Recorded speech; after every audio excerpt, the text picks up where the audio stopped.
경기도 성남시 한 도로에서 교통사고 현장을 목격한 시민들. 교통사고를 낸 운전자는 의식을 잃고 쓰러진 채 가속 페달을 계속 밟고 있었다는데, 긴박한 사고 현장에서 창문을 깨고 운전자를 구조한 용감한 시민 김휘섭, 길요섭 씨를 사건 현장에서 만나본다. 네, 함께 사는 세상 시간입니다. 오늘의 주인공은요, 교통사고 현장에서 운전자를 구조한 용감한 시민들의 얘기입니다. 어떤 분들인가요? 네, 오늘의 주인공은 30세 김휘섭 씨 그리고 44세 김효섭 씨입니다. 지금 분당의 한 그 교통사고인데요. 차가 하나 역주행해서 중앙선을 침범해서 오는 거예요. 그리고 쾅 하고 사고가 납니다. 그런데 그 이후에 30m가량 계속 가요. 그러면 그 이후에 또 다른 차량 한 대랑 또 충돌을 합니다. 그러니까 이 당시에 가서 보니 저 70대 운전자였는데 운전자가 가속 페달을 밟고 있는 상태였어요. 네. 근데 그 당시에 어떤 상황이었냐면 저 70대 운전자가 심장 판막에 출혈이 생겨서 의식을 잃었던 상황입니다. 그래서 지금 보시는 것처럼 저렇게 차 유리창을 깨고 가서 지금 이 운전자도 구조를 해서요. 이 운전자가 지금은 생명에 지장이 없는 상황이라고 합니다. 브레이크를 밟은 게 아니라 이제 가속 페달, 엑셀을 네. 이제 밟고 있었다는 건데, 자, 교통사고 현장을 목격할 당시의 상황이 어땠는지 김휘섭, 길요섭 씨와 직접 취재를 통해서 들어봤습니다.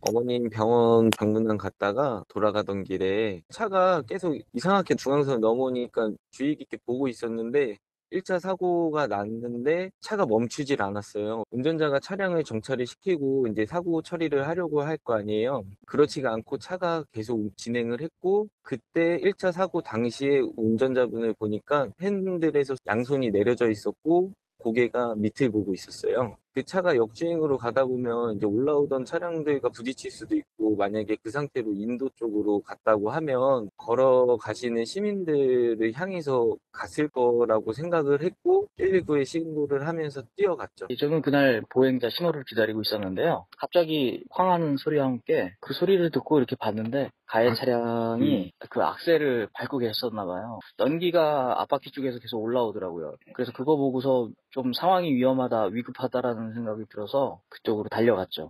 일단 가해 차량보다 저는 피해 차량 쪽이 더 가까워서 피해 차량 운전자 쪽으로 갔었어요. 그래서 조금 기다려달라고. 왜냐면 인도 쪽으로 안 그러면 차가 치고 나갈 수가 있겠더라고요. 그래서 좀 버텨달라고 브레이크 밟고 기다려달라고 말씀드리고 조수석 쪽으로 다가가서 창문을 두드리고 쳐다봤는데 의식을 잃고 계시더라고요. 화면 보면 영상에 나오지만 연기가 막 피어오르고 위급한 상황이었는데, 그렇죠. 길 가던 두 분이 긴급 구조로 뛰어들어간 겁니다. 김휘섭, 예. 길요섭, 둘 다 섭으로 이렇게 끝나는 두 분인데 뭐 모르는 분입니다. 거기서 예. 이제 만났는데요. 이분들도 그건 알고 있습니다. 119나 112에 신고를 했기 때문에 구급차가 올 것이다. 그렇지만 구급차가 오는 시간은 최소 5분 이상 걸릴 거다고 판단을 한 거고, 지금 이렇게 생각한 것 같아요. 물에 빠져가지고 곧 죽을 수도 있는 상황인데 도움을 주지 않는다면, 도움을 줄 수 없다면 큰일 날 수 있다고 판단하고 네. 위급 상황이라고 생각해서 옆에 갓길에 차를 대고 나왔다고 하고요. 이 김휘섭 씨는요.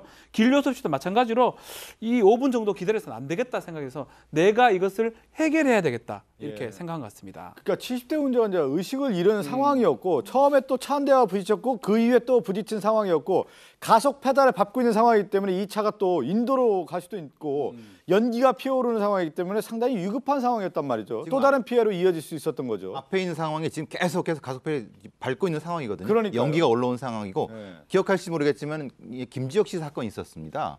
그것처럼 이제 정지된 상태이지만은 사실은 핸들이 틀어지면은 갑작스럽게 튀어나갈 수 있는 상황입니다. 그러면은 좌우로 다 다칠 수 있는 상황이기 때문에 빠르게 조치하는 것이 굉장히 잘하신 상황입니다. 예. 자, 이 교통사고 현장으로 달려간 김휘섭, 길효섭 씨는 의식을 잃은 70대 운전자를 어떻게 구조한 건지 듣고 올까요? 이제 주행 중이던 차니까 문이 잠겨 있으니까 안 열린다고 판단을 하고 바로 주변을 살펴보니까 그때 벽돌이 있더라고요. 벽돌을 들고 가서 유리를 이제 깨기 시작했죠. 그때 하도 안 깨지니까 주변에 있던 상가 사장님께서 망치 여기 있다고 소리를 쳐주셨고, 그래서 그 망치를 받아와서 유리를 깼죠. 깨고 제가 뒷문을 열고 들어가서 드라이브에 있던 변속기 레버를 파킹해 놓고 그다음에 이제 시동을 끄고 사이드 브레이크 잡고, 그분이 약간 의식을 찾으셨어요. 사고 나셨는데 기억나시냐고. 근데 전혀 기억을 못 하시더라고요. 그리고 나서 도로에 눕혀드리면서 119가 올 거니까 걱정하지 마시고 기다리시라고 이렇게 말씀을 드렸죠. 그러니까 이게 사실 저는 우리 자동차 운전하잖아요. 자동차 문이 잘 안 열리거든요. 순간순간. 근데 유리창을 벽돌로 깨려고 하니까 안 깨지니까 망치를 또 구해서 깨고 긴급 구조를 했는데 그 당시에도 좀 의식을 잃은 상태였군요. 그러니까 아마 일시적으로 의식을 잃었기 때문에 핸들에서 두 손이 내려왔고 그 아마 머리가 앞으로 숙여진 상태였던 것 같아요. 그런데 이제 아마 중앙선을 진행하다가 중앙선을 넘어서 앞에서 오는 차를 추돌을 했잖아요. 그 상태에서 그 추돌한 차하고 그대로 막힌 상태에서 악셀을 밟고 있으니까 헛바퀴가 도는 거죠. 그런데 이분들이 진짜 잘한 거는 제가 볼 때는요.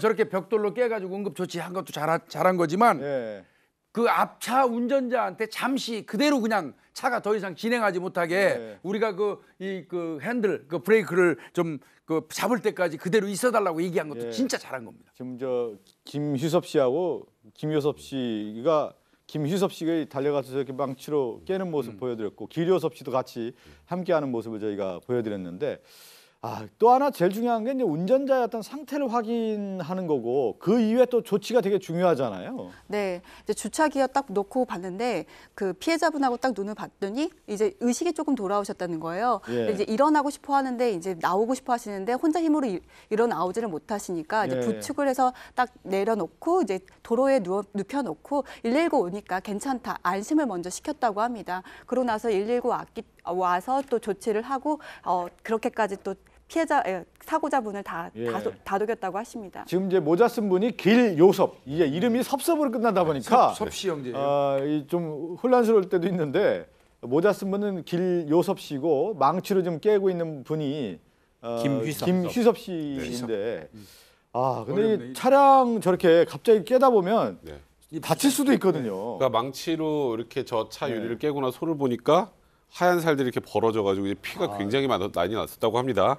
그러니까 이제 망치로 깨면서 이제 유리 파편들이 이제 살에 박혔던 건데 그거를 이제 손으로 하나하나 제거하는 과정에서 상처를 많이 입었고요. 그래서 양손 검지손 인대가 찢어져서 접합 수술까지 화면에 보이네요. 근데 김효섭 씨는 발레학원 원장님입니다. 그래서 아이들 발레를 가르치는데 지금 일상생활에 다소 좀 지장이 있을 정도로 지금 상처가 좀 크다고 합니다. 그래도 나는 누군가를 도와주는 과정에 다쳤기 때문에 나는 지금 상황에 너무 뿌듯하다라고 하는데 이에 대해서 또 길효섭 씨는 이렇게 얘기를 합니다. 본인이 내가 그냥 저거 망치로 해가지고 했어야 김효섭 씨가 안 다쳤을 텐데 김효섭 씨가 다친 게 너무 안타깝다고 하면서 이게 자비로 지금 이거 치료한 거거든요. 인대 접합 수술 같은 걸. 이제 이런 상황에서 뭐 누군가를 도와줄 때 내가 뭐 보상을 받으려고 하는 건 아니지만 누군가를 이렇게 구조해 주려고 하다가 다치게 되면 이런 치료비 정도는 좀 지원해 주는 시스템이 있었으면 좋겠다. 이런 얘기까지 덧붙였습니다. 뭐 김희섭 씨나 이제 길효섭 씨 보면은 그 순간의 어떤 판단력도 대단한 거고 자기가 다치는지도 몰랐던 거 아닙니까? 자, 이렇게 긴박한 교통사고 현장에서 운전자를 구조한 소감을 이 두 분께 들어봤습니다. 구출을 하고 내리셔서 구급차를 가시는데 되게 저는 많이 안쓰러우셨어요. 왜냐하면 저희 부모님도 그런 일이 언젠가는 생길 수도 있고 안 생길 수도 있지만 누구나 한 번은 겪을 수 있는 일이잖아요. 그러다 보니까 마음이 많이 아팠죠. 다행히 운전자분이 많이 호전되고 있다고 저도 전에 들었어요. 정말 다행이라고 생각하고요.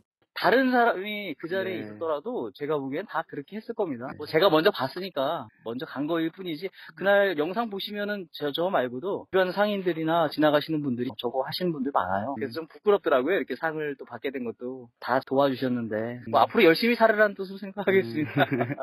그래도 이제 두 분이 이제 주도적으로 했고 주변에서 보면 서로 이제 도와주는 분위기.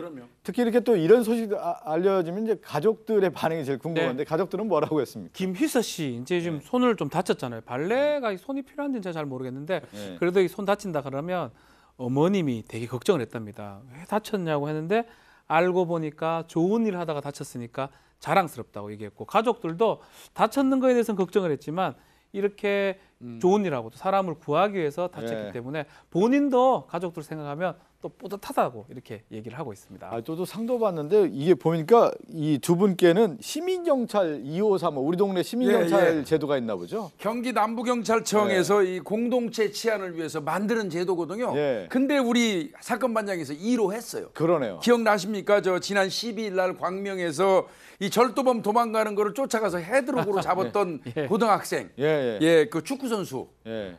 그 친구가 이제 경기 남부경찰청 우리 동네 시민경찰 1호였거든요. 그리고 이제 이 두 분이 그 2호, 3호가 됐는데 김희섭 씨가 2호. 그다음에 이제 길요섭 씨가 3호로 선정이 됐습니다. 예, 예. 근데 또 저는 이렇게 사건 마당에서 시민경찰 1호, 2호, 3호를 다 예. 저희가 이렇게 소개를 하니까 굉장히 뿌듯한 거 있죠. 앞으로 한 그러니까요. 100호까지 나가야 될 것 같습니다. 우리가 근데 시민경찰의 어떤 산 증인들을 또 직접 예. 보는 분들이 확인하는 자리이다 보니까 더욱더 뜻깊습니다. 오늘 이 사건 끝으로 좀 인사를 나누겠습니다.